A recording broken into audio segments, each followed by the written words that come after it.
francesa e invasão holandesa é que o Brasil começou a se preocupar, ou Portugal começou a se preocupar com realmente colonizar as terras brasileiras, que na época não se chamava Brasil ainda. Então, no final, metade do século XVI, começaram as primeiras aqui, plantações de cana-de-açúcar, um pouquinho de pecuária, e com isso escravizavam-se os índios para trabalhar nessas lavouras, e com a pecuária também. Só que os índios conheciam o território, fugiam, e aí eles tinham dificuldade de recapturar esses indígenas. Então, como Portugal já utilizava mão de obra escrava, né, em outros lugares que tinham colonizado, eles começaram a trazer os escravos africanos para o Brasil. Junto com os escravos africanos, a gente tem a capoeira, que também a gente associa ao Brasil, a gente tem as danças e tem a música, que depois foram sofrendo adaptações até chegar ao samba que a gente conhece hoje. Já no século XVII, por isso que então, assim, essa é a primeira imagem que a gente pensa do Brasil, por causa da nossa colonização. Então, assim, indígenas, um pouco da coisa indígena, tem a parte da africana e a parte portuguesa. No século XVII, o que aconteceu? Precisava, então, como eles sabiam, como a América Espanhola, porque aqui, ó, até metade do século XVIII, somente essa parte aqui pertencia a Portugal, isso aqui tudo pertencia à Espanha, para cima também, que era um tratado antigo. E como se sabia na América Espanhola que existia muito ouro no território espanhol, então eles começaram a fazer expedições para dentro do território, não ficar só na costa, só no litoral. E aí começaram as primeiras expedições que chegaram ao Rio Grande do Sul principalmente, só que aqui já tinham espanhóis indígenas, não muito, porque era um território quase despovoado, mas já tinham espanhóis indígenas.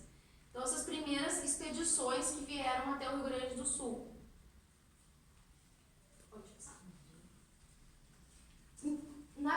A região sul, então, ela só passou a pertencer a Portugal no século XVIII, então até o século XVIII ela não pertencia a Portugal, ela era espanhola. Por isso que a gente tem uma forte influência, a gente é muito diferente, principalmente, a gente estava comentando antes, o pessoal que mora nas divisas com outros países, que é o Uruguai e a Argentina, que esse povo da região sul, principalmente, ele tem um sotaque mais carregado, um sotaque diferente, e tem hábitos muito parecidos com hábitos espanhóis.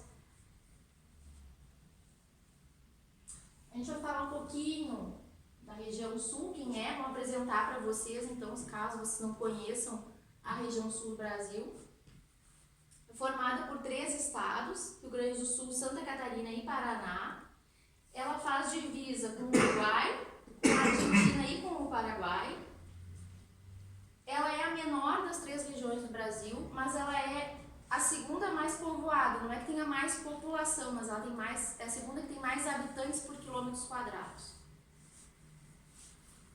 E aqui, essas regiões aqui que a gente falou antes de fronteira, então com o Uruguai, com a Argentina e com o Paraguai, a gente tem muitas cidades, por exemplo, Rivera, no Rio Grande do Sul, cidades que são cidades onde tu ultrapassa uma linha, tu tá com um pé numa cidade, num país e outro pé num outro país.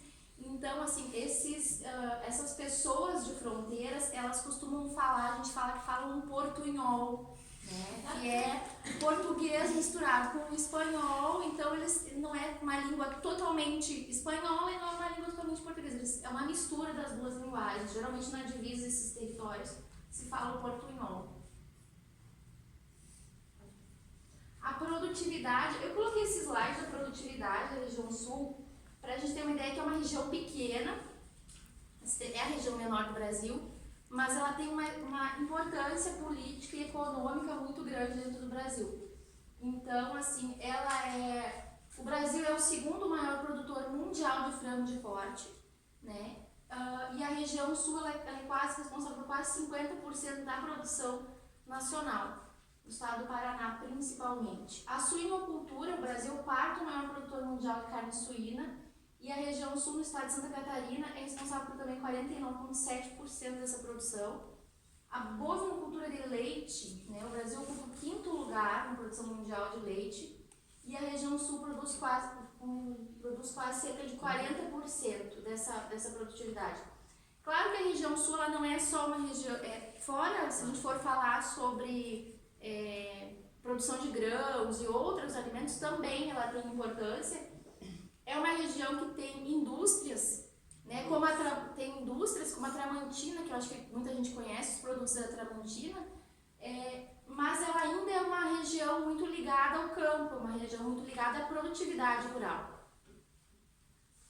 Tanto é que a gente tem a Perdigão e a Sadia, que hoje se fundiram e formaram a BRF Foods, então nasceram na região sul. Tanto a Sadia quanto a Perdigão são originárias de Santa Catarina, região sul do Brasil. Então aqui vamos começar a falar um pouquinho das capitais de cada um desses estados. Na verdade, como é uma palestra que vai abarcar toda a região sul, não é muito possível aprofundar, não, em cada cidade. Depois, se vocês tiverem perguntas, claro, se a gente puder responder, vamos responder. Então, começando de cima para baixo, não, o primeiro é o Paraná, em que a capital é Curitiba. Eu falei para a Luciana, eu falo de Curitiba porque, mesmo que eu não seja de lá, eu morei em Curitiba antes de vir para a Rússia. Eu morei em Curitiba, então Curitiba mora no meu coração, porque é realmente uma cidade muito, enfim, tem uma beleza, não sei, para mim, assim, especial. É uma cidade que foi considerada, a partir dos anos 70, teve um prefeito, um governo, que se empenhou muito no desenvolvimento da cidade. E isso resultou numa modernização da cidade. Então, Curitiba, dentro do Brasil, se transformou num ícone, não, da cidade modelo. Inclusive, muitas vezes se diz isso, não? Curitiba, cidade modelo, Curitiba, cidade sorriso, há como muitos lemas assim, aplicados à cidade de Curitiba. E depois, algumas coisas não, que foram aplicadas lá, assim, do ponto de vista urbano, não, de funcionamento da cidade, depois foram copiadas em outras capitais. Não? Até hoje se diz, depois a Luciana vai dizer, que também provavelmente, né, porque também se diz Porto Alegre, não, que foi escolhido como cidade sustentável e tal, mas Curitiba é uma das primeiras que foi considerada assim. Isso mostra um pouquinho, claro que não toda a arquitetura da cidade é assim, mas tem alguns monumentos arquitetônicos assim, bastante modernos, digamos assim. Este é um museu de arte moderna, que foi projetado por ele, que é considerado no Brasil o maior arquiteto que tem projeção mundial, que é o Oscar Niemeyer, nós dizemos Niemeyer, a pronúncia. E tem outros edifícios também dele em Curitiba. Depois, aqui, eu achei que se eu começar a falar demais, você não corta. Aqui, ela vai vender bem foi uma coisa também inovadora, porque começou a ter problema a cidade com a questão da mobilidade, não como todas as capitais, não, as cidades populosas, e a questão do trânsito, não, do engarrafamento e tudo isso. E como a solução do metrô é uma solução bastante cara, enfim, onde se pode fazer, o governo da cidade optou por outra solução, que é o sistema de ônibus, mas é um sistema um pouco especial, não? Ele diz, bom, não vou entrar nisso. Então aqui é como um ponto de ônibus, não? Uma parada de ônibus, que também se pensou que fosse sempre coberta, para que as pessoas não estivessem protegidas e tudo isso, além do que é muito cômodo, porque você está no nível do ônibus, não? Você não tem que subir no ônibus, você está dentro da estação, você paga antes de entrar no ônibus, todo aí. Depois isso também foi copiado em alguns sistemas, e eles fizeram uma questão de mobilidade que um pouco desconcentrou, digamos assim, um grande movimento do centro da cidade. Não? Eles conseguiram distribuir. Ok, não vou aprofundar muito. Isso também é o Jardim Botânico, com uma construção assim, também bastante bonita. Aqui aqui tem a vista aqui e de cima, que eu acho que fica muito bonito, isso é a ópera. Então nós dizemos a ópera de arame, que é uma construção também toda feita metálica com vidros. Não? Então é realmente uma coisa fantástica. Não? Quando você anda, você vê isso, o lago que está embaixo, é muito bonito. E aqui é um parque, bom, enfim, que vocês veem que depois a Luciana também vai dizer que no Rio Grande do Sul, a área verde e tudo isso, mas também não se elogiou muito, se fala bem de Curitiba, porque a proporção não, de área verde da cidade é bastante grande. Não? Que 60, pelo menos o que eu li, não sei se é atual, até agora, com 60 metros quadrados de área verde por habitante. É muitíssima coisa. E pronto. A gente combinou que ia falar só um pouquinho de cada capital e eu escolhi bem pouquinho de cada uma das outras, porque o foco não era esse, era falar sobre a imigração. E a Flávia foi assim. Então, eu vou falar rapidamente sobre as outras capitais. Então, Florianópolis é a capital de Santa Catarina. Florianópolis foi fundada durante essas expedições para se conhecer o interior do Brasil. Então, iam para as expedições, foram fundando pequenos povoados, e aí depois esses povoados viraram grandes cidades. Florianópolis ela é feita uma parte insular e uma parte continental. Então, essa é a ponte que liga a parte insular da parte continental. Ela tem mais de 100 praias, só na região de Florianópolis, 100 praias. Praias belíssimas de mar quente, que eu aconselho quem gosta de mar e sol visitar. Florianópolis tem vestígios da ocupação humana datadas de 5.000 anos antes de Cristo, então quer dizer que a ocupação humana foi muito antiga nessa região. Foi colonizada basicamente por açorianos, e em algumas praias de Santa Catarina a gente vê a arquitetura açoriana muito presente, assim como a culinária da região de Florianópolis e a língua portuguesa, que a língua portuguesa na região de Florianópolis ela é diferente, ela é mais parecida com o português de Portugal, exatamente por ser colonizado, uma colonização bem específica de açorianos. Porto Alegre, então, a minha capital, eu vou falar um pouquinho, mas agora temos um porto-alegrense ali, talvez ele possa falar um pouco melhor da capital gaúcha, mas a capital do Rio Grande do Sul, Porto Alegre, também foi fundada por açorianos, né, casais de açorianos. Um dos primeiros nomes da capital foi Porto dos Casais. O problema é que Porto Alegre não tem essa característica de Florianópolis tão açoriana, porque São Leopoldo, que é uma cidade muito próxima, foi a primeira colônia alemã no Rio Grande do Sul. Então, como fala? As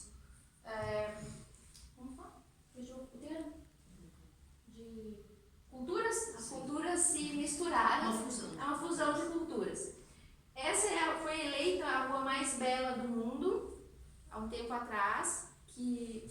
Essa é a vista de cima, essa é a vista, né, da rua, que é Gonçalo alguma coisa, não lembro o nome. Gonçalo disso. E esse é um dos parques mais conhecidos da região de Porto Alegre. Porto Alegre é banhada, a gente fala rio, mas não é rio, né? A gente fala o Rio Guaíba, mas não é um rio, é um lago. Um lago? É um lago. É um lago. E eu coloquei essa foto do pôr do sol porque é uma das características de quem visita Porto Alegre, pegar o chimarrão e ir para a beira do Rio Guaíba, né, que não é rio, e ver o pôr do sol. E nós, gaúchos, costumamos dizer que é o pôr do sol mais bonito do mundo, então é uma das características de quem vai para a região de Porto Alegre. O clima, então, um dos motivos por que a região sul é tão diferente do Brasil. O clima é o único estado da região que está fora do trópico, então é um clima subtemperado, né? A região sul não é tropical. Então ela tem, teoricamente, teoricamente deveria ter as 4 estações bem definidas. Hoje em dia já não é mais assim, mas a gente antigamente tinha as 4 estações. Às vezes tem as 4 no mesmo dia. Às vezes tem as 4 no mesmo dia, né? Então, assim, a primavera, ela é realmente bem florida, o verão quente, o outono perde essas folhas, que nem o outono aqui, e o inverno é um inverno frio. Tem a Maria, que é uma amiga russa também, que diz que foi ao sul no Brasil, e ela disse que nunca passou tanto frio como no Rio Grande do Sul. Realmente o frio é gelado. Porque o aquecimento não é tão Nós não da temos Rússia. aquecimentos, né, internos dentro de casa, que nem aqui, então a gente realmente passa um pouco. A cidade mais fria é Uruguaiana, não? A cidade mais fria da região sul é a Serra Catarinense. São José dos São José Ausentes. dos Ausentes, na Serra Catarinense. -3, -4. São as regiões serranas, que depois a gente vai ver um pouquinho da serra, mas são as regiões mais elevadas.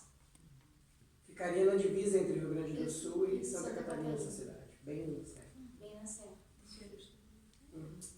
Além então do clima que vai diferenciar a região sul, a gente tem um relevo e uma vegetação bem diferentes, né, do restante do país. A gente tem o Pampa, a gente chama Pampa, mas são campos, que foi aí que começou a pecuária do sul, né, onde se cria muito bovino, ovelhas. Hoje em dia já no Rio Grande do Sul perdeu um pouco a importância na criação de ovelhas no Brasil, mas antigamente se criava bastante ovelhas. Temos os pratos bem típicos da região sul, esses são pratos da culinária realmente da região, que é o carreteiro de charque. O charque, para quem conhece um pouco do Nordeste, chama-se carne seca, né? No Nordeste é carne seca, para nós chama charque, porque antigamente não podia transportar a carne in natura, né? Não tinha como refrigerar, então a carne tinha que ser salgada. E aí, um dos pratos típicos, e era fácil para quem trabalhava no campo preparar. Então, levava o arroz, tinha a carne seca e ali se fazia a comida. O churrasco é a nossa comida típica do Sul, principalmente do Rio Grande do Sul. E a gente come muito, vou falar por mim, mas a gente come muita carne picanha, a gente come essas carnes, mas o gaúcho mesmo, ele gosta de carne de costela, do churrasco de costela. Mas você conhece, existe uma piada sobre o gaúcho? Pergunta, come gaúcho come peixe? A cabeça ele chupa e o rabo ele dá. Piadas. Uma piada um pouco engraçada, mas... Deixa eu contar, né? Sim. Porque aqui, esse é uma piada, um prato do Paraná, né? Que é cordeiro no buraco. Então tem uma festa no Paraná que faz o cordeiro no buraco. E esse chama barreado, também é do Paraná. Ele é a carne bovina, ela tem que ser cozida na pressão, só que não é na panela, não pode ser em panela de pressão, é em panela de barro. Então, para ter pressão dentro da panela de barro, se faz uma mistura de farinha de mandioca e água, e aí veda-se a panela e ela é cozida na pressão. Isso é típico da região do Paraná. A mata de araucária também, então, é característica da regiões de clima subtemperado, e ela nos dá um alimento típico do inverno que todo o estado, na verdade toda a região come muito, e é do inverno, isso é o pinhão. É uma semente, isso é uma pinha. Elas são enormes, assim, então essa pinha cai e se tira os pinhões. O pinhão pode ser feito cozido, na brasa, na chapa. Isso é um aparelhinho que a gente utiliza porque a casca é dura, então quem não tem um aparelho, normalmente a gente come com o dente, né? A gente aperta e a coisa sai. Se fazem muitos pratos típicos com pinhão, farofa com pinhão, carne com pinhão. O pinhão é utilizado durante o inverno em muita coisa. Como a mata da araucária é uma mata alta, então abaixo dessa mata de araucária existe uma grande diversidade de plantas e que nos dá as frutas típicas da região sul, que é o ariticum, a gente chama de ariticum, não é ariticum, mas é ariticum. Sete capotes, o araçá ele tem amarelo, vermelho. A pitanga também, não sei se vocês já ouviram falar, mas a pitanga é característica das matas de araucária. E a erva mate. A erva mate, ela é um xodó de quem mora na região sul, né? A erva mate, ela merece um capítulo especial. Pode pensar. Não sei se todos sabem o que significa xodó. É xodó. É um... Polina. Xodó, é um... Camanguite. É uma coisa muito querida. Querida. É uma coisa que eu protejo, que eu guardo, cuido. É uma expressão, né? Então, a erva mate é uma planta nativa dessa mata de araucária. Ela foi descoberta pelos índios guaranis na Argentina e os espanhóis. Então, vendo como os índios bebiam essa bebida, a erva mate triturada, eles utilizavam o porongo, mas eles utilizavam como chama? Bambu, né? Canudinhos de bambu. E os espanhóis, então, disseminaram a bebida. Então, a erva mate, hoje, para nós, o principal utilização da erva mate é o chimarrão. A gente toma o chimarrão o dia inteiro. É uma bebida considerada estimulante e desintoxicante. Algumas pessoas dizem que o chimarrão ele ajuda a emagrecer. Porém, eu acho que a gente no sul não emagrece, porque sempre com o chimarrão a gente come. Então a gente está tomando chimarrão, mas está comendo alguma coisa junto com o chimarrão. Acho que é por isso que a gente não emagrece. O que a gente precisa para preparar o chimarrão? Então, isso aqui que a gente chama de bomba, a cuia, o nome disso é cuia, a erva mate e a água quente. A escolha da cuia, né? Tem todo um preparo, tem toda uma tradição, assim, depende do tipo. Isso aqui a gente chama de porongo, é uma planta que ela tem vários formatos. Não é comestível. Sim. Não. É uma planta, depois que ela seca, corta-se a parte de cima, dependendo do formato que tem o porongo, fica o formato da cuia. Antigamente era muito simples, hoje em dia já se faz desenho, já se personaliza a cuia, porque realmente é um utensílio muito utilizado no sul, pode passar. E numa casa cada um tem a sua? Não, isso é um bem comum. Isso é o bem da casa. Pode ter diferentes tamanhos. Pode ser se você não diferentes quer tomar uma tamanhos. grande, toma uma pequenininha. Por exemplo, você vai tomar sozinho. Não vou botar tanta erva, então vou fazer um mate numa cuia um pouquinho Uma mais pequena. curtinha. Um mate mais curto. E hoje em dia ela já tem formato, já tem cuias para todos os gostos, todos os bolsos, todos os modelos. Tem cuia de vidro, tem cuia de porcelana. Só que com certeza o chimarrão fica muito melhor numa cuia de porongo, né, que são as cuias tradicionais.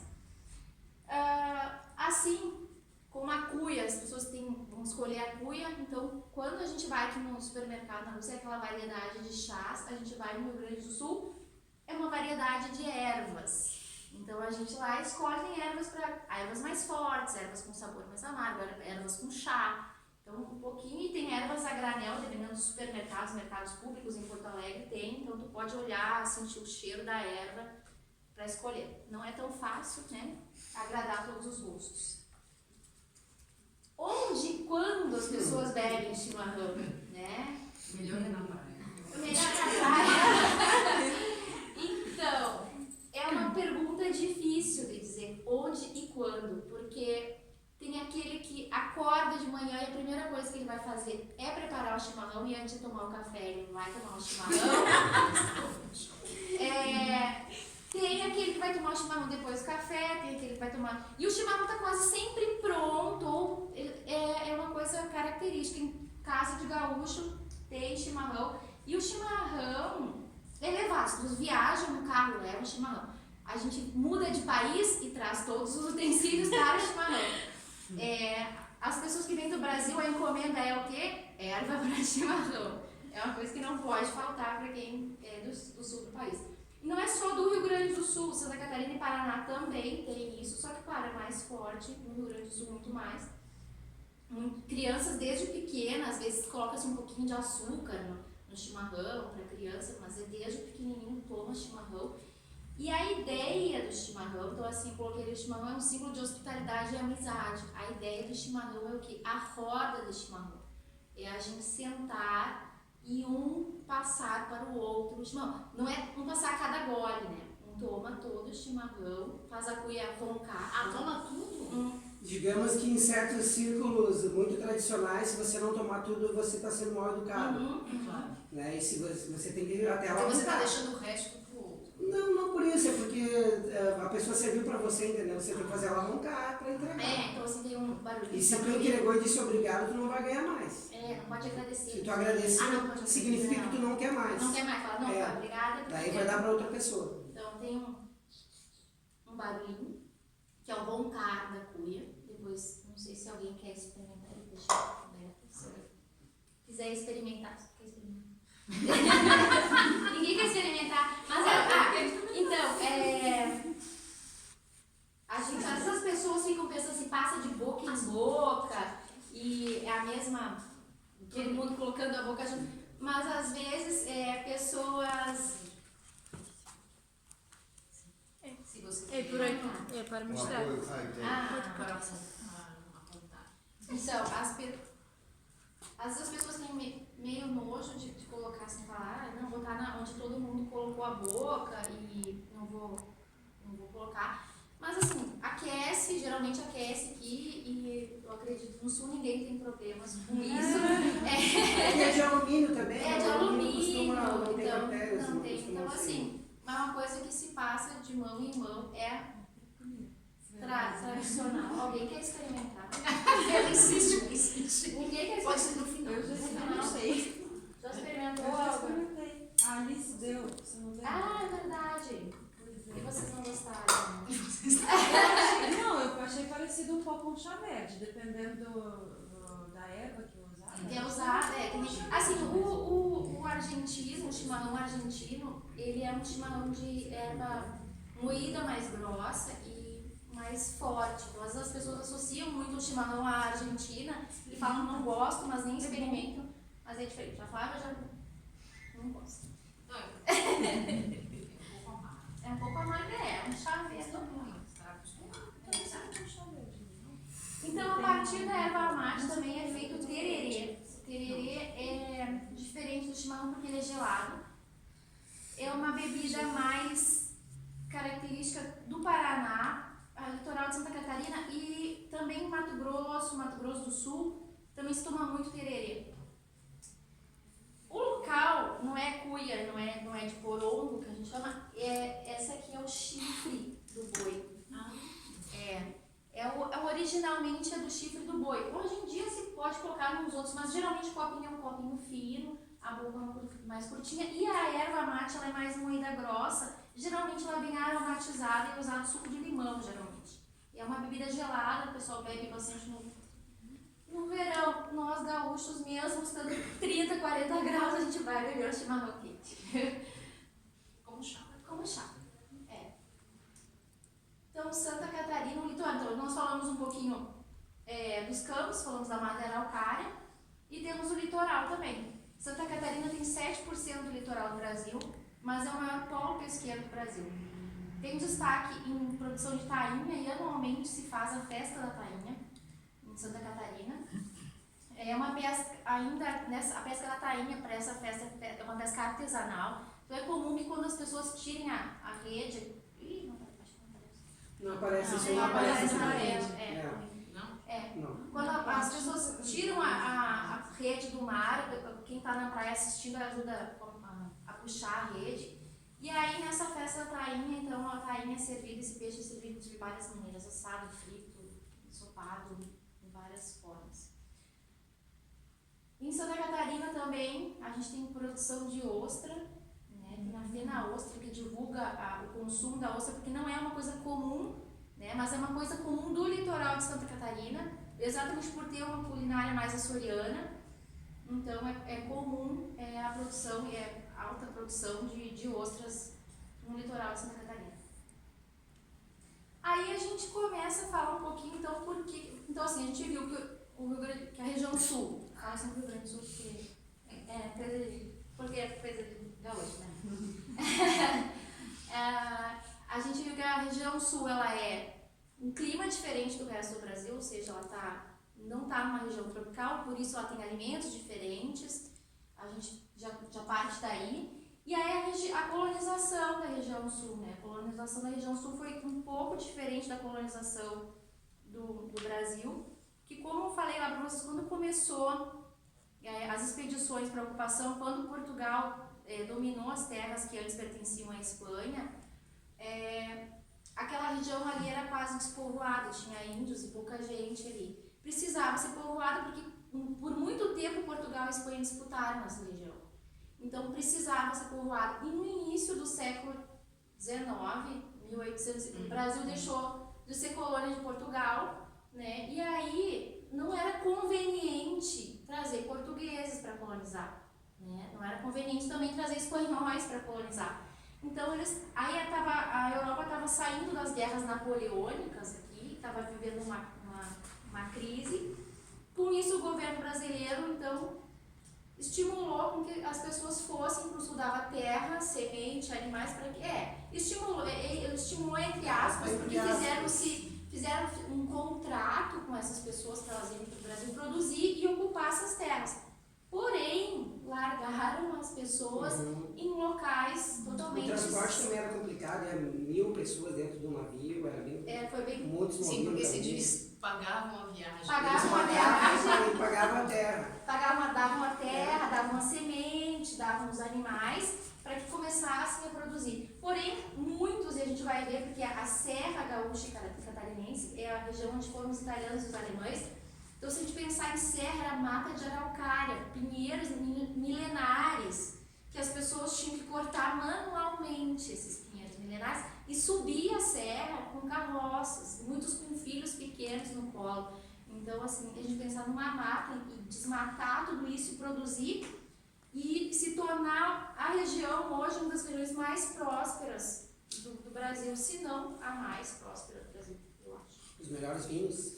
Vou falar dele. Volta.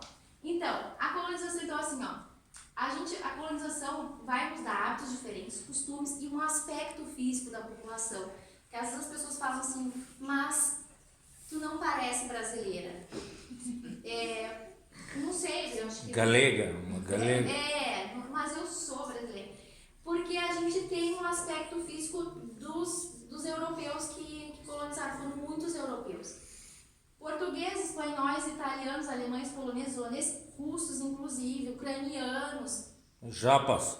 Japoneses, principalmente no Paraná, tem japoneses.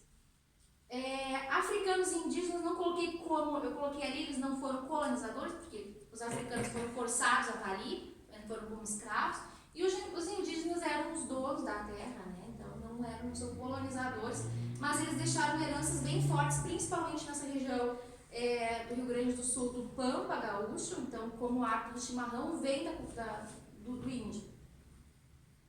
Então a gente vai começar a falar do legado, assim, acho que tem muito tempo, porque tem um monte de coisa. Tá. Tu lembra? Os vídeos só parecem. Não, só você. Tá. Os legados, então, que esses imigrantes deixaram na região sul e por que a região sul, então, tem costumes, tradições diferentes. Os alemães. Então, os alemães foram um dos primeiros povos imigrantes que chegaram no Brasil.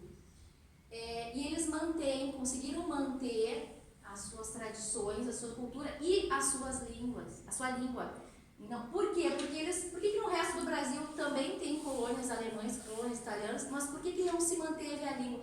Porque no Rio Grande do Sul, em Santa Catarina, onde eles foram colocados, eram lugares isolados. E por muitos anos, eles falavam somente o alemão. Nós temos ainda cidades do Rio Grande do Sul que é ensinado na escola ainda. Como segunda ainda, língua.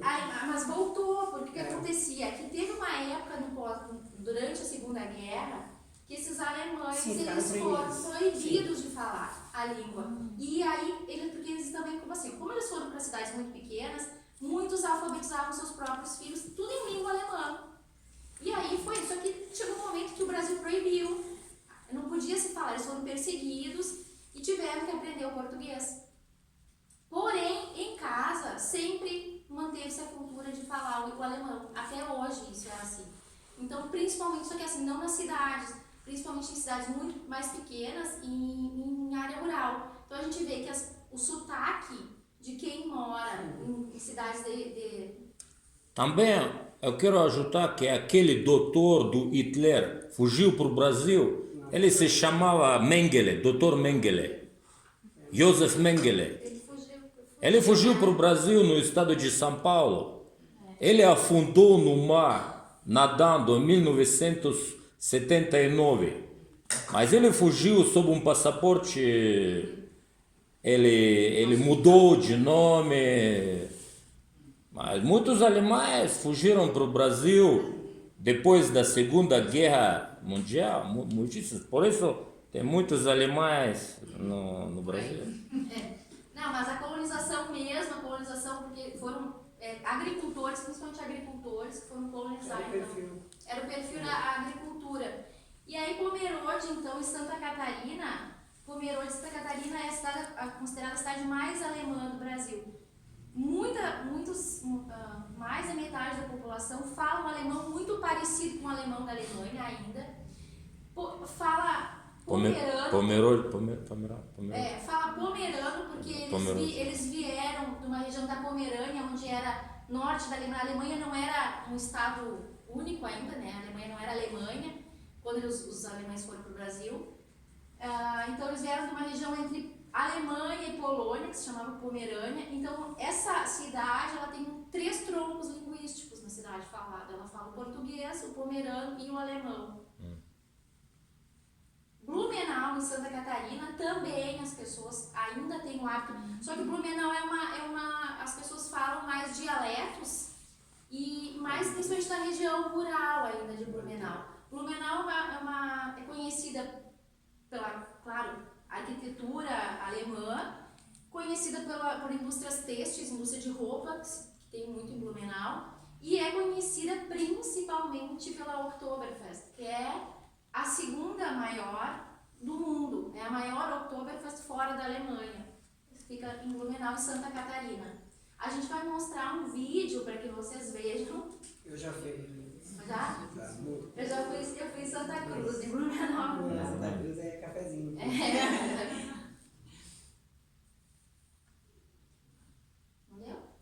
A gente vai mostrar como que é essa festa um pouquinho.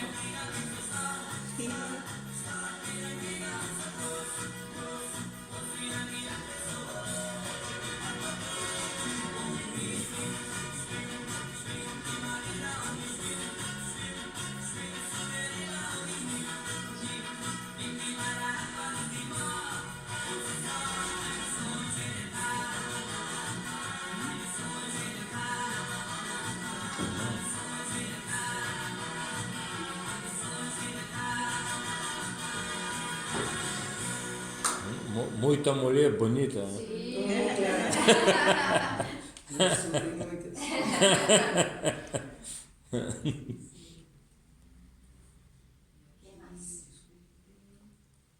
Voltamos para outro. Nova Petrópolis. Então, Nova Petrópolis, 70% da população fala também dialeto alemão ainda. Nova Petrópolis já é no Rio Grande do Sul, Blumenau e Pomerode, Santa Catarina. Nova Petrópolis já é no Rio Grande do Sul. É uma cidade super pequenininha e ela é turística. As pessoas vão lá no inverno exatamente por causa da colonização alemã, por causa da gastronomia alemã. Então ela é uma cidade turística e ainda 70% da população fala algum dialeto alemão. Gramado, então. Gramado é a cidade encantada, é a cidade dos olhos do Rio Grande do Sul. Gramado é colonizado por italianos e alemães, não só por alemães. A arquitetura é basicamente alemã, mas foi colonizada por italianos. Então a gastronomia, aqui foi nessa cidade que essa minha amiga Bruce falou que nunca passou tanto frio. Realmente, Gramado. Na verdade é a cidade mais visitada do Rio Grande do Sul, né? O pessoal desce no aeroporto, nem vai na capital, que é perto, 10 km, vai direto para a serra e volta para o aeroporto e vai embora. Nem conhece às vezes a Porto Alegre. Porque dá uma hora em torno e de meia. 1.500, 2.000 pessoas na alta temporada por dia, direto para a serra. Então, antigamente... Pode passar? Antigamente o turismo era baseado nas baixas temporadas, então assim era aquela, a gente fala assim, a Paris brasileira, porque a gente associava Gramado ao romantismo, né? Aí pra lá no frio e tomar um vinho na lareira, comer um fundi e os cafés coloniais com muita comida italiana e alemã, então era essa a ideia do turismo antigamente em Gramado. Hoje Gramado anualmente se reinventa. E Gramado hoje recebe é uma cidade de 35 mil pessoas que recebe anualmente 6 milhões de turistas. 6 milhões de turistas. Mas não turistas internacionais, turistas Tem nacionais. nacionais e internacionais também. E Porque todo o Brasil recebe, o Brasil inteiro recebe anualmente 6,5 milhões de turistas. Não, mas de turistas internacionais. Internacionais. Não, mas Gramado é... Você fala dos turistas nacionais. Combinados com Na verdade, o turismo da Serra Gaúcha, na verdade o turismo do Rio Grande do Sul é basicamente um turismo nacional. Nacional. Então, como eu falei, se reinventa porque hoje já não temos mais a baixa temporada, Gramado já não tem mais a baixa temporada de turismo, porque no Natal, que começa na verdade no Natal católico, então em dezembro, em outubro, de outubro a janeiro, nós temos o Natal Luz. Então a cidade recebe mais, hoje parece que mais visitantes durante o Natal Luz do que durante o inverno. Então nesse Natal Luz acontece vários espetáculos ligados ao Natal, de imagens, de som, são vários espetáculos na cidade inteira. E hoje recebe mais turistas durante esse intervalo do que durante o inverno. Essa temporada. Depois do Natal Luz, vem a Chocofest. Então, Gramado tem várias indústrias de chocolate artesanal. São várias fábricas de chocolate artesanal. E aí tem o período da Chocofest, que é na Páscoa, próximo à Páscoa. Tem museu do chocolate, patinação sobre o chocolate, tem desfile de chocolate, loja de chocolate, Mas banho de chocolate. qual é a finalidade da patinação? Eu não sei, a gente tentou, mas assim, não desliga. Não sei, tem uma patinação de chocolate, museu de chocolate. Exatamente. Então tem várias. Então tá. Pode passar. Os alemães, então, além das festas típicas, além da arquitetura, então eles contribuíram com a culinária. Essa culinária, para quem mora em região de colonização, é uma culinária bem comum, que é o Apfelstrudel de maçã, as cucas. Aqui é cuca de uva, porque provavelmente, como ficou na serra, então produz muita uva, se faz cuca de uva. Que é um bolinho com recheio de uva, mas tem cuca de doce de leite, cuca de coco, cuca de todos os sabores, para todos os gostos.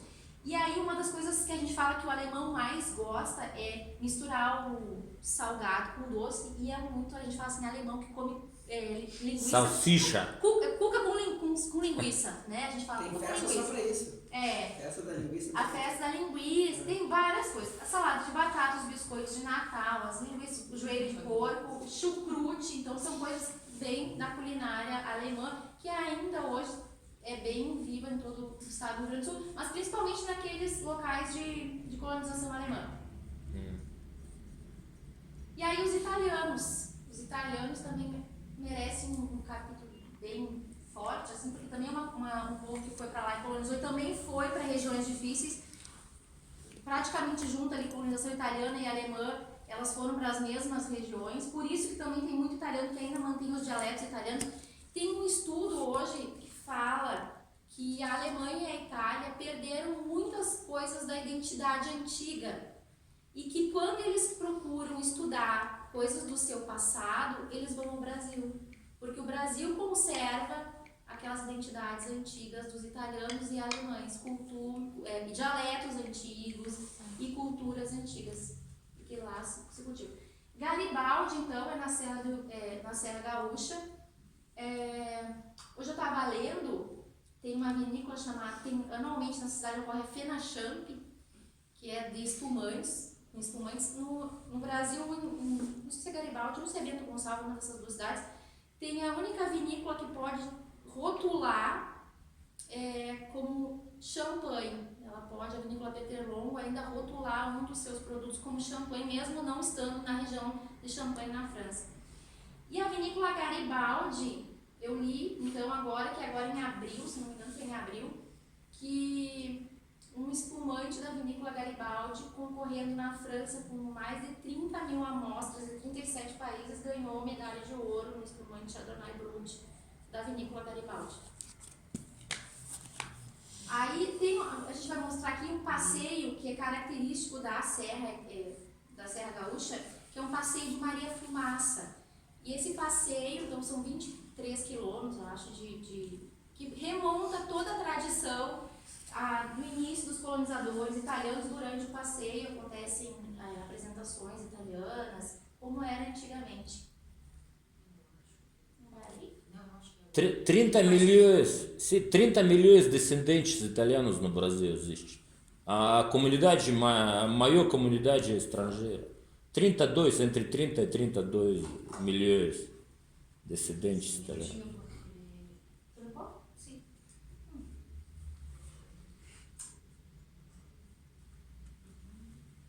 Eu tentei fazer o link direto, E agora? Não responde. Agora me pega o tchau. Tá no vou fechar. Agora a gente vê e a Oktoberfest você fecha. Aí, é bem rapidinho, só para vocês terem uma ideia de como que é esse passeio. Tudo turístico, logicamente que é tudo turístico.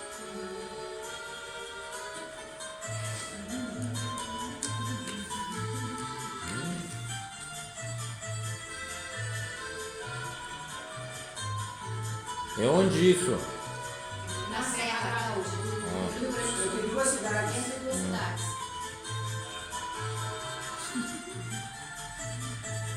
E aí você paga o passe e vai tomando vinho no caminho todo. Por exemplo, desce nas estações, faz degustação. Dá pra almoçar, Tá gostando, né? você pode assim. Ó.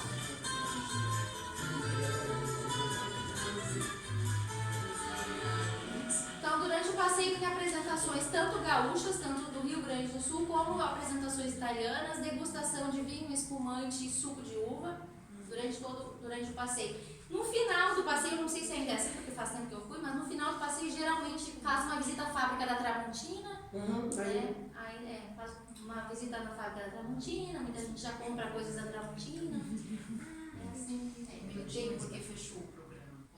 Bem mais coisas. bem turístico. Então, assim, a Serra Gaúcha e a Serra Catarina, na verdade, a serra em si, ela é muito turística, né?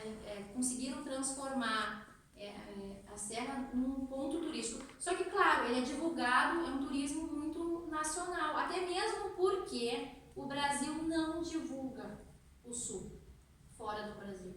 Então, esses dias eu falei pra Flávia, eu fiquei muito chateado porque eu peguei uma revista da Embaixada do Brasil aqui na Rússia e aí eu fui olhar lá onde está o Rio Grande do Sul, não tem, tinha 3 fotinhos pequenininhas dentro do estado do Paraná.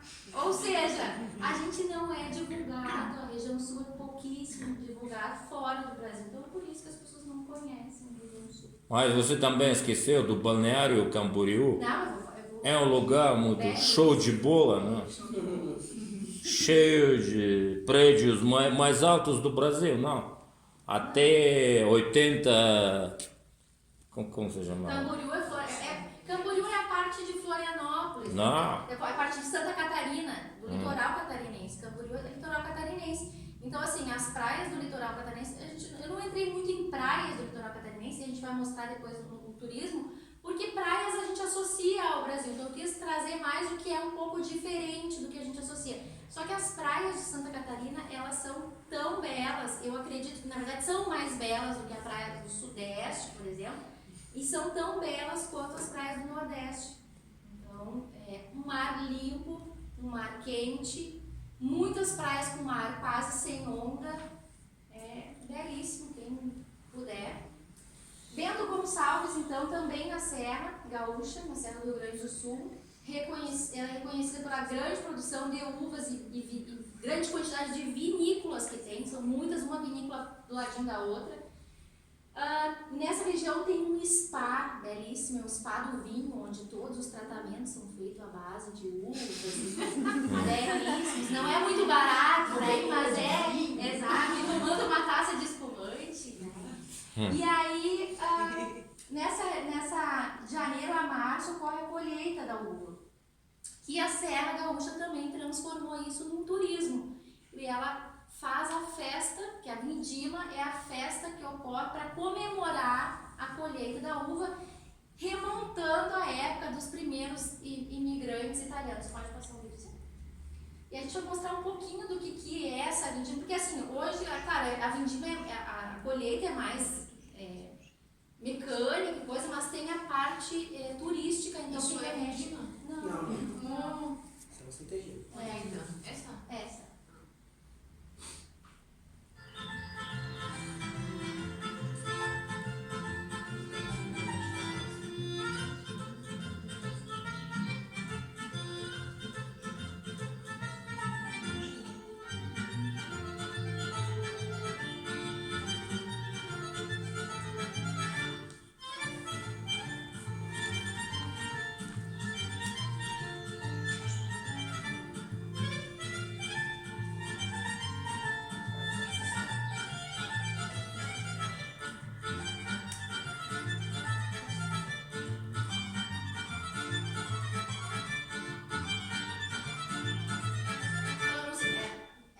Faz a pisa, né, artesanal, que é como praticamente se esmagava com o pé a uva para fazer o vinho. Tem tudo isso, tu paga um pacote, vai lá, colhe a uva, aí eles montam uma mesa embaixo dos parreirais, você come, é uma típica colheita da festa, é uma festa da colheita da uva, para comemorar a colheita da uva. Então aqui algumas das vinícolas mais conhecidas, são infinitas, são várias vinícolas, que é a Casa Valduga, Saltonha e Miolo, que são bem conhecidos, esses vinhos são bem conhecidos para nós. A cidade de Garibaldi e Bento Gonçalves, hoje elas fabricam 80% do espumante do Brasil e 60% dos vinhos produzidos no Brasil, essas duas cidades. E a culinária italiana, né? Falar o que é da culinária italiana? Quem não gosta da culinária italiana? Esse doce, esse dia eu estava falando com uma pessoa que mora na Itália e eu falei, o sagu é típico italiano. Sagu? Sagu, sagu é isso aqui, é sagu. Claro que não, né? Porque é a da tapioca, é da mandioca. Só que o que acontece? Isso no norte é feito de outra forma, eu nem sei como se prepara no norte, mas o italiano colocou vinho na região sul. Então é um prato típico da culinária italiana do sul do Brasil. Então ele é típico italiano, mas não é do italiano da Itália, é do italiano do Rio Grande do Sul. E a gente tem a polenta, que apesar da no norte da Itália se fala em polenta, mas o milho ele é originário das Américas, então a polenta ela é muito mais da América do que da Itália em si. A Itália come polenta, mas o milho é originário da América. Polenta de todos os jeitos, polenta com molho, polenta brustolada, que a gente chama, que é a polenta na chapa, polenta frita, polenta.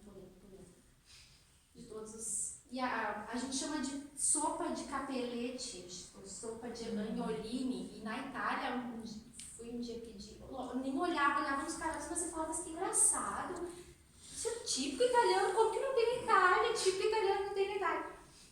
Não, porque lá é tortellini em brodo, né? Eu não sabia, porque a gente chama de sopa de capelete. Nunca que eu ia pensar que se chamava tortellini em brodo. A fé, então, também os italianos levaram para a região sul, que é a Nossa Senhora do Caravaggio. Na região do Caravaggio, na Itália, tem um grande santuário. No norte da Itália, é um grande santuário. E os italianos, como a maioria dos italianos que foram para o sul, são do norte da Itália. Então eles trouxeram a fé em Nossa Senhora do Caravaggio. Em Farroupilha é o santuário maior depois de Caravaggio na Itália. Em Farroupilha se comemora dia 26 de maio, dia de Nossa Senhora do Caravaggio, reúne milhares de pessoas. E aí os portugueses, de algumas festas tradicionais portuguesas, mas que não é só da região sul, assim, é também de outras regiões do Brasil, pela colonização portuguesa. Sim, na verdade, esta que diz a festa do divino é uma festa dedicada ao Espírito Santo, não sei se entendem a expressão, que é uma festa que nasceu em Portugal. Bom, tem toda lá a sua história, que foi uma promessa que fez a rainha Isabel de Aragão, para que, bom, tem toda a história, para que o filho e o pai parassem de brigar. E como ela foi atendida, ela tinha prometido que na festa do Espírito Santo ela ia levar a coroa para a igreja e coroar o Espírito Santo.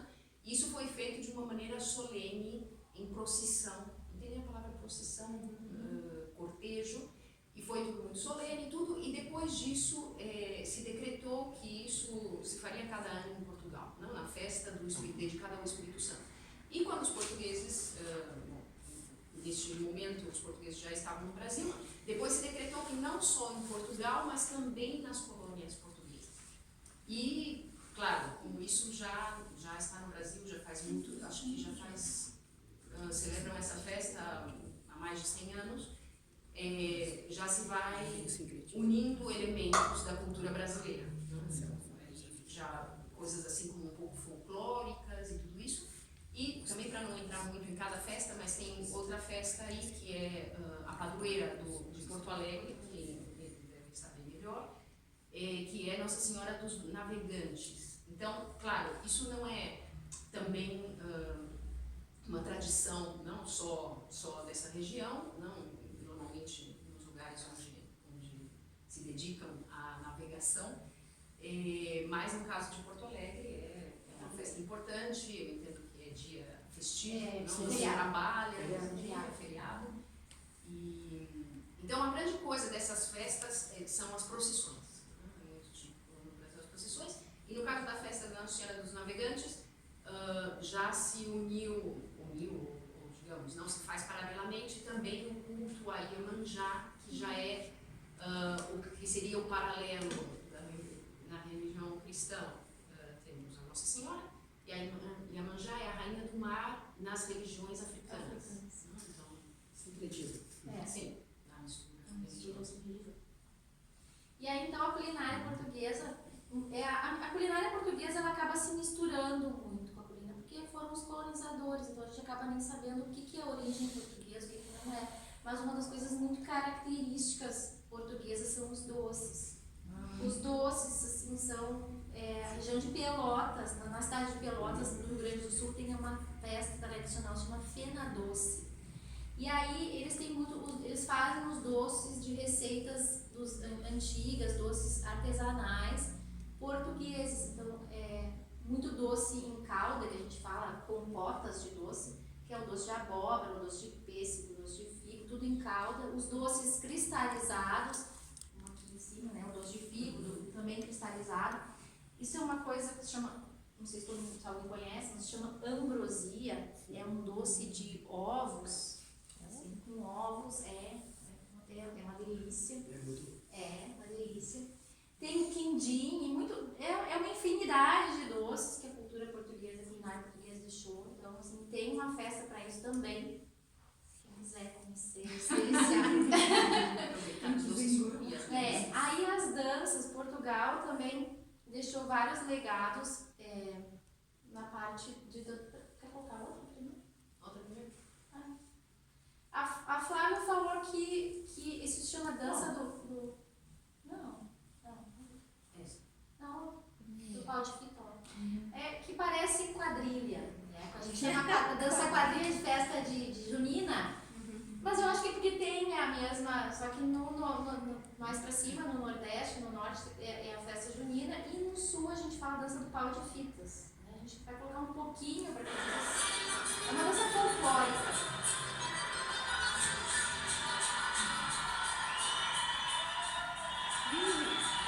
Isso soa muito.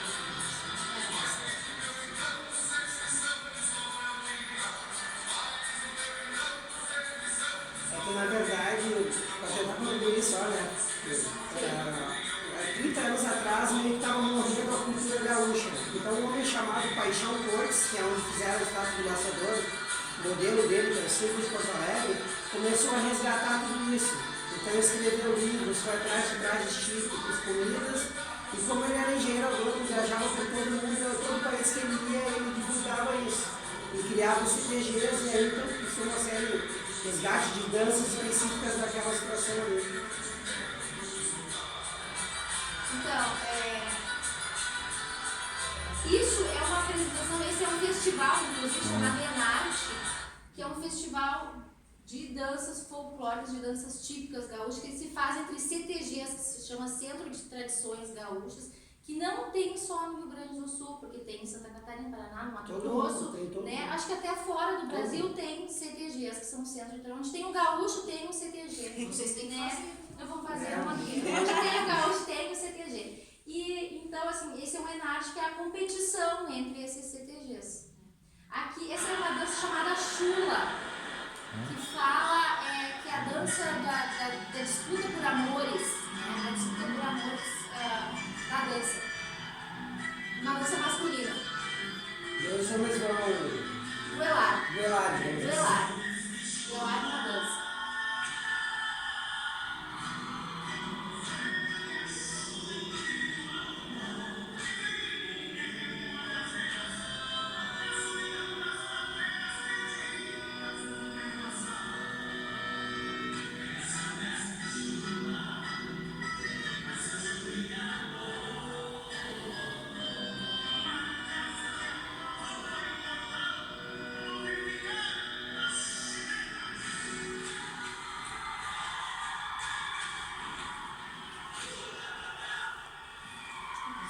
Não, só pra saber, a parte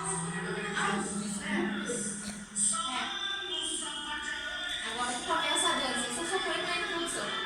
A dança é agora.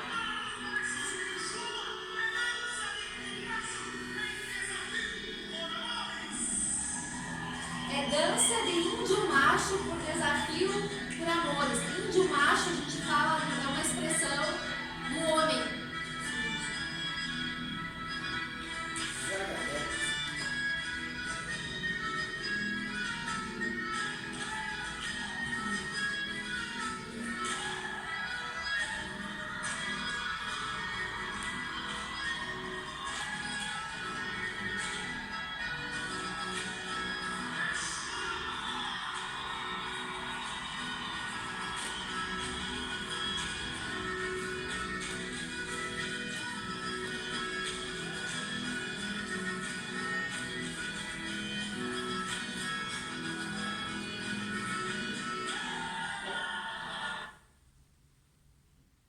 Então, essas são danças folclóricas, mais folclóricas, eles chamam invernadas artísticas dentro dos CTGs, invernadas artísticas, que as pessoas aprendem a dançar esse tipo de dança. Pode passar? E essas são duas, mas são várias danças, né? São contribuições portuguesas da cultura gaúcha.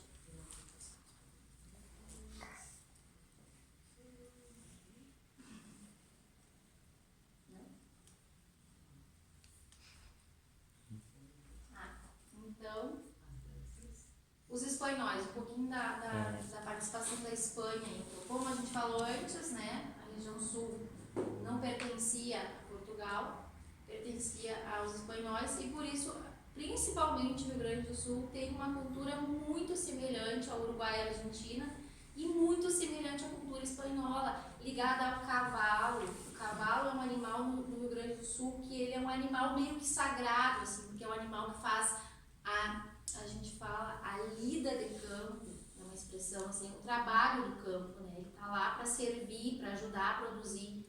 Então, o cavalo é um animal que ele é um animal realmente doméstico. As pessoas tratam o cavalo assim, com um amor, uma paixão. Se faz músicas para os cavalos, é uma paixão pelo cavalo.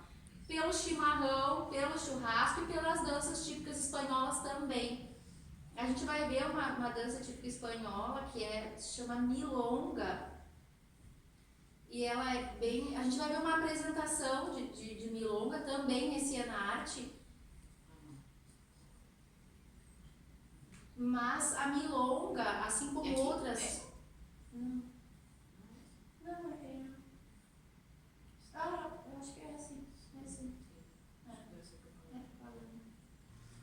Mas as danças também, elas são de CTGs, algumas danças são folclóricas, mas algumas danças... Acho que... Pode pular no iníciozinho, assim.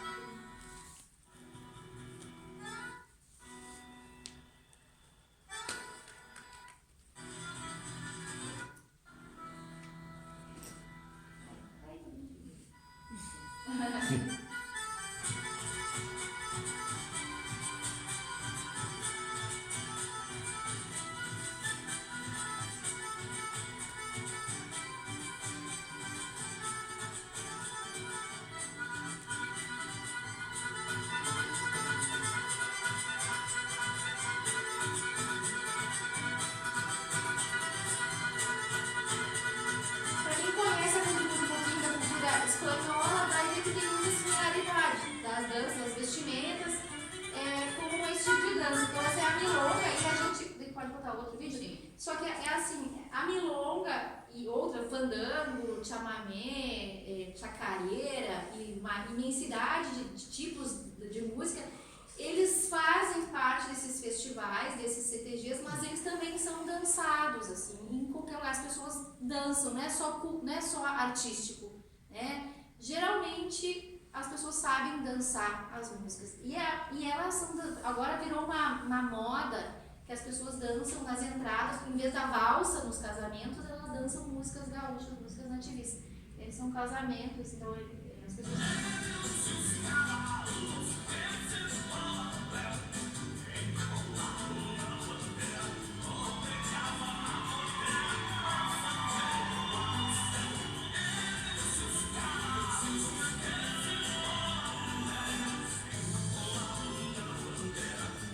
Então é uma coisa assim que não é só de apresentação artística, é uma coisa cultural da população em si. As pessoas cantam as músicas nativistas, as pessoas dançam as músicas nativistas, faz parte da cultura.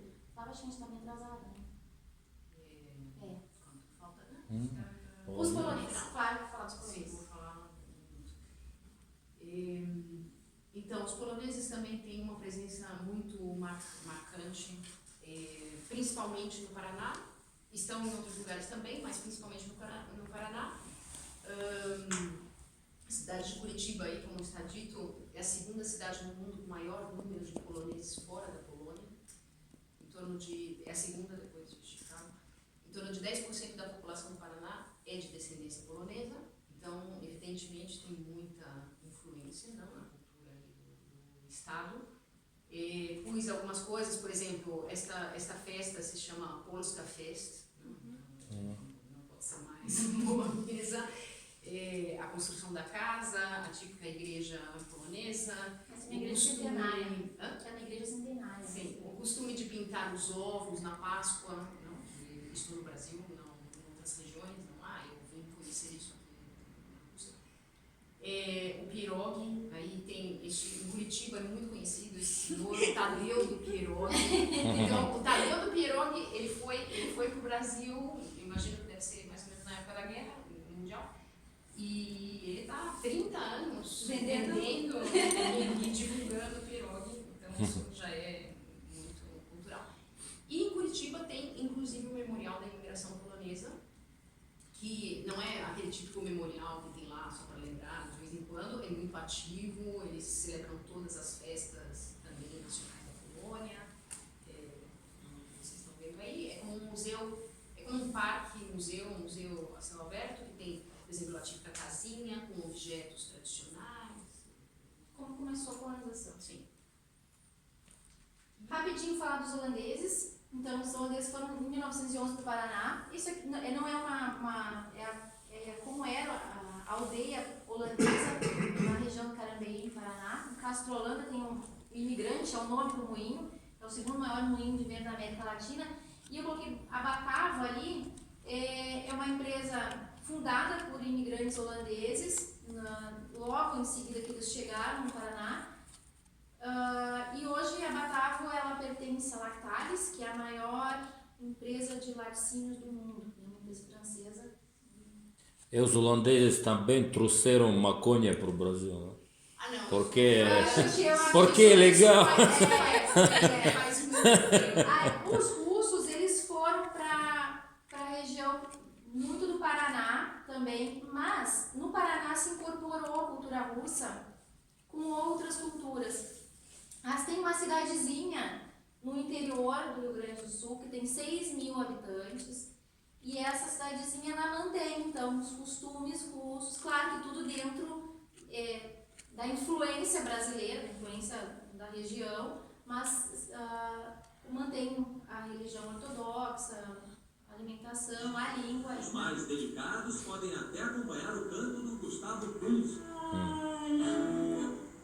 Aos 12 anos,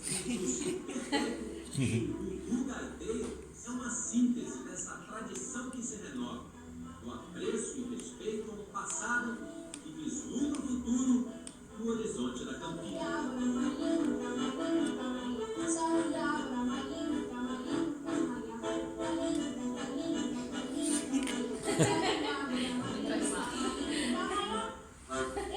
Esse foi um programa que foi feito no ano passado por causa da Copa. Então, fizeram um programa direto dessa cidadezinha. O programa passou no Brasil.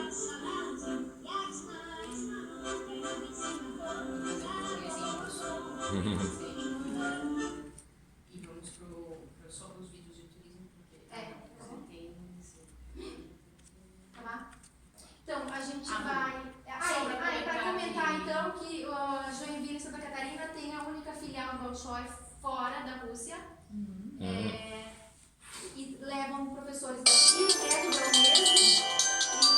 E eles utilizam, é gratuito, o ensino é gratuito da escola, é patrocinado pelo governo de Santa Catarina, cidade de Joinville e O a festival de dança de também dança fantástico. fantástico Nessa cidade. nessa cidade aí.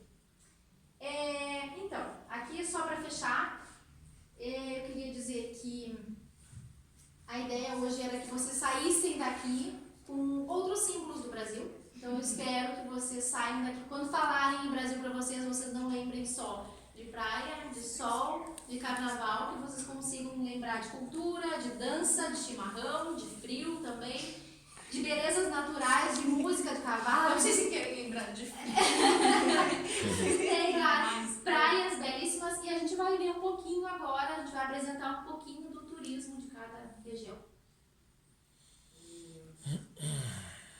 simplesmente aqui as maravilhas.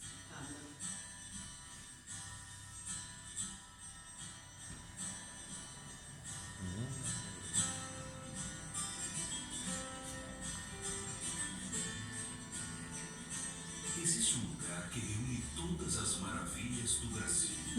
E mais algumas que você não encontra Cada um em represa lugar vai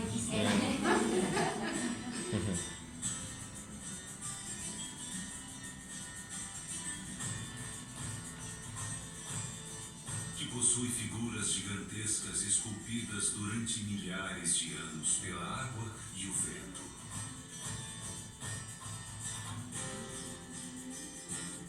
E exibe todo o esplendor de uma das 7 maravilhas da natureza.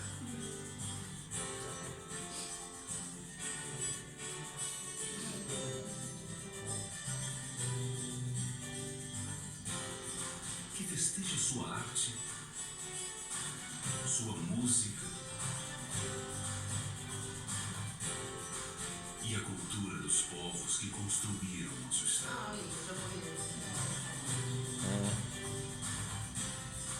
Que possui a maior malha rodoviária do sul do Brasil e oferece mais de 2.000 quilômetros de ferrovias.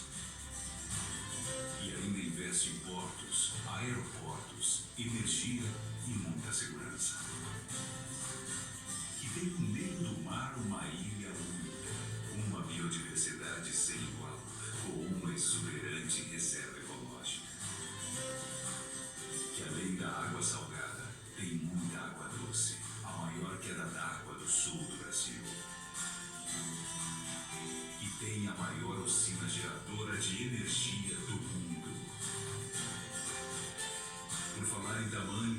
também possui o 6º maior gaming do mundo. A gente também gosta de dizer que o nosso é o É maior. o maior. Isso não é só um defeito. Muitas ruas, praças e parques da sua capital. A preocupação com o futuro sustentável, que abre espaço para todo tipo de crenças, fé e meditação.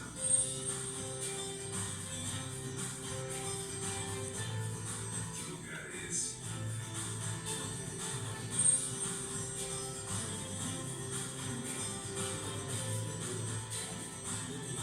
Paraná, prazer em conhecer. Então, esse é um pouquinho do Paraná. A gente vai ver Santa Catarina. Isso, assim, são divulgações bem específicas de Secretaria de Turismo do Estado. Não é o Brasil que faz essas divulgações. Então, cada um tem a sua Secretaria de Turismo. Desculpe, porque ele começou o vídeo anterior. Fecha, acho que você não. Fecha pra mim? Paisagem de tirar fôlego. Descubra praias incríveis como essa. Descubra como é ter a neve pela primeira vez. Descubra aventura, adrenalina e os esportes radicais. Descubra a vida no campo, outras culturas. Descubra as melhores festas.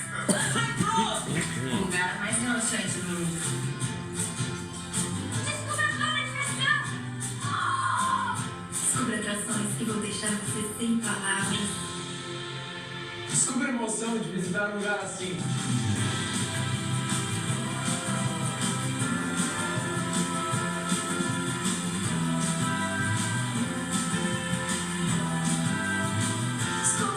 Descubra! Descubra Santa Catarina. São tantas opções que cada escolha vira uma descoberta.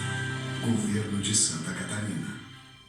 E agora Agora a gente deixa pro final. deixamos pro final a parte mais bonita.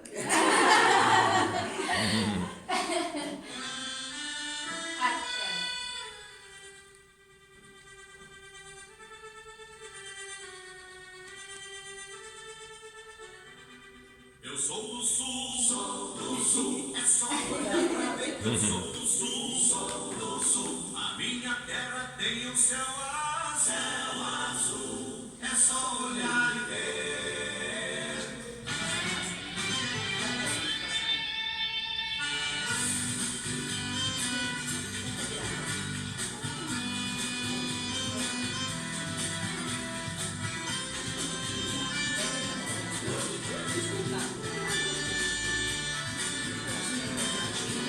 Eu sou do sul, é só olhar pra ver que eu sou do sul, a minha terra tem o céu azul,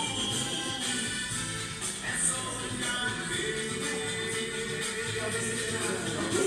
Eu sou do sul, é só olhar pra ver que eu sou do sul, a minha terra tem o céu azul, é só olhar e ver.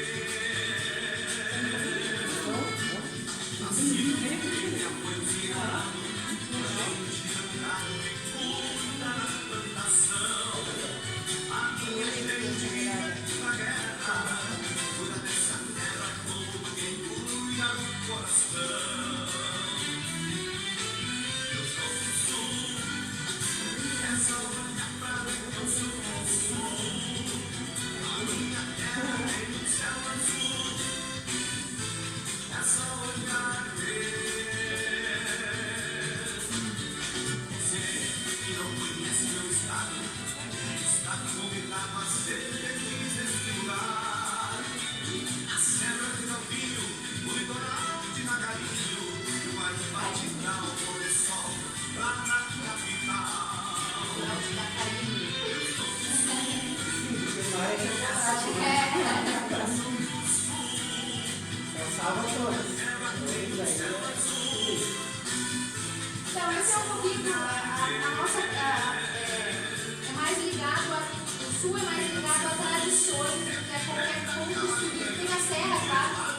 quem nasce no Rio Grande do Sul é difícil explicar esse sentimento, mas a gente tem um orgulho, assim como eu acho que o russo tem orgulho de ser russo, né? A gente tem um orgulho de ser gaúcho.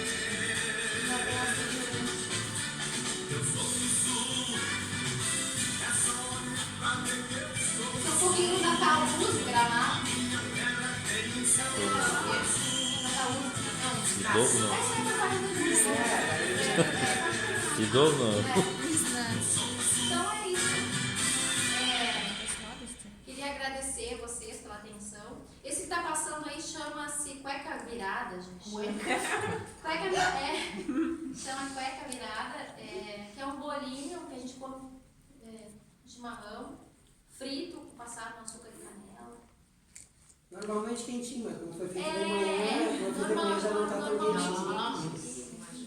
Ninguém vai querer experimentar, acho que Mas aqui na Rússia tem muito otário que acha que o Brasil é um país de traficantes só. Tudo isso graças à mídia russa e mídia gringa, não? Eu não sei, eu sempre falo quando a gente diz que o Brasil é país do traficante, país de droga, não sei.